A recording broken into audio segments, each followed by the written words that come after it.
Hello everyone, welcome to Chuck's Diecast Car and Model Reviews. Today we're taking a look at the Porsche 908-03 as made by AutoArt. This is a very nicely done model. It's an older model of AutoArt, so it's still die-cast metal, and it really has a lot of nice detail to it. Reason why I got this particular model is because, first of all, the quality of the model.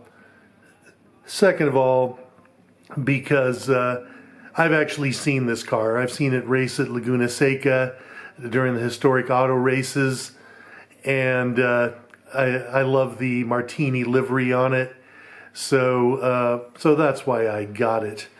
The 908-03, its era was the late 60s and early 70s, where it raced at tracks like the Nürburgring and the Targa Florio, and actually won at both of those places. If you'll take a look at this particular model, you'll see who the drivers were of this car, and one of those names, at least to you, may sound familiar. H. Marco, or Helmut Marko. Helmut Marko is, of course, kind of a big wig at the Red Bull Formula One team now. He did actually win Le Mans in a Porsche 917 with the other guy in this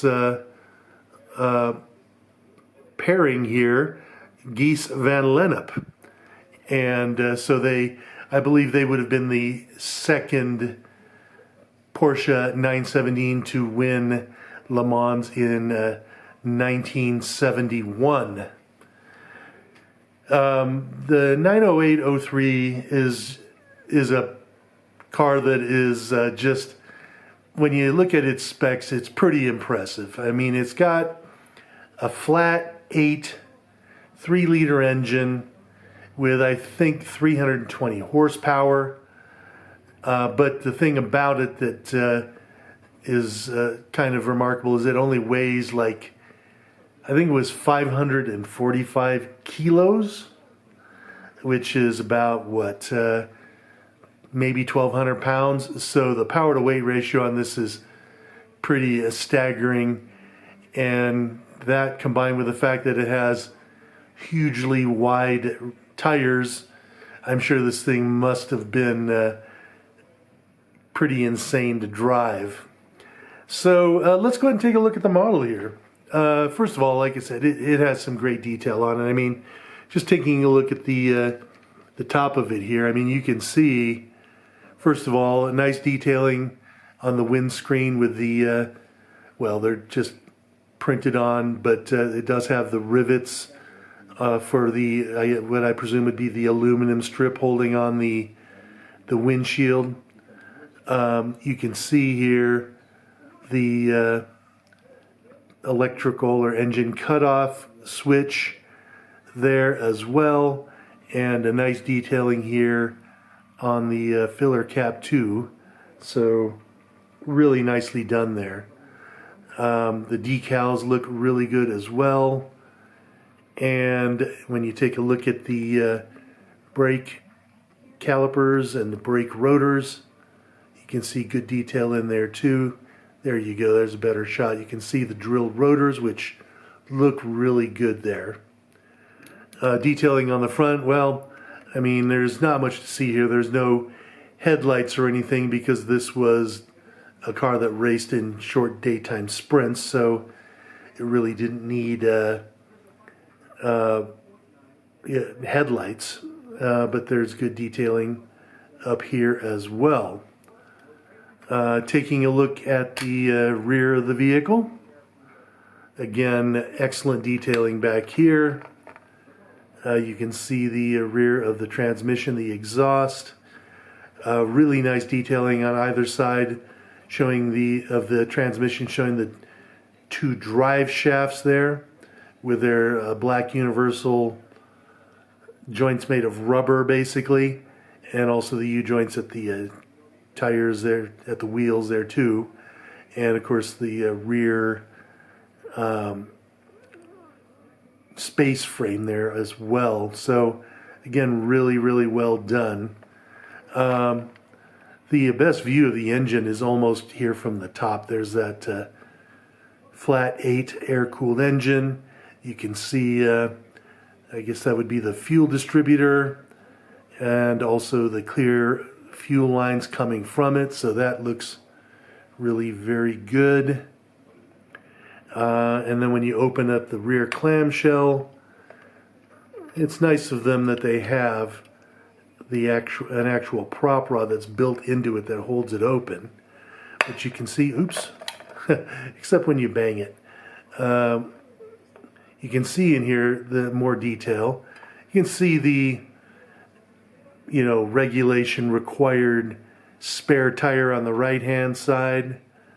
You can see nearest to the camera 2 round ducts which lead to the brake cooling ducts, and again there's the transmission in there, and of course you can see the engine there too, and then you could also see those enormously wide tires as well. So very, very cool. And then when you take a look here at the cockpit here, you can see a lot of nice detail in here too. You've got, when it comes to the instrument cluster, there's really not much to see in a race car, but it is, well detailed there. When you open the doors here, you can get a better view of things like the to the right hand side there, the shift lever, as well as the shift rod, and then part of the tubular frame chassis there to the right of the seat. Detailing on the seats is very nice. I like the old, very basic looking bucket seat, and the seat bells look pretty good as well. You can see they look pretty good, particularly with the buckles and everything like that as well. And of course there's that second regulation required passenger seat that might fit an 8-year-old child, but was required by regulations back there in the day as well. So yeah, again, this is a really, really excellent model. I certainly do not regret getting it. And again, it is nice having a model of a car which I've actually seen in person. I have a few cars like that, like the hippie short tail 917 and the long tail Martini 917 LH and a few others. So it is really nice to have cars like that. But anyway, that is it for my review. I hope you enjoyed it, and if so, please go ahead and like and subscribe. Have yourself a great day.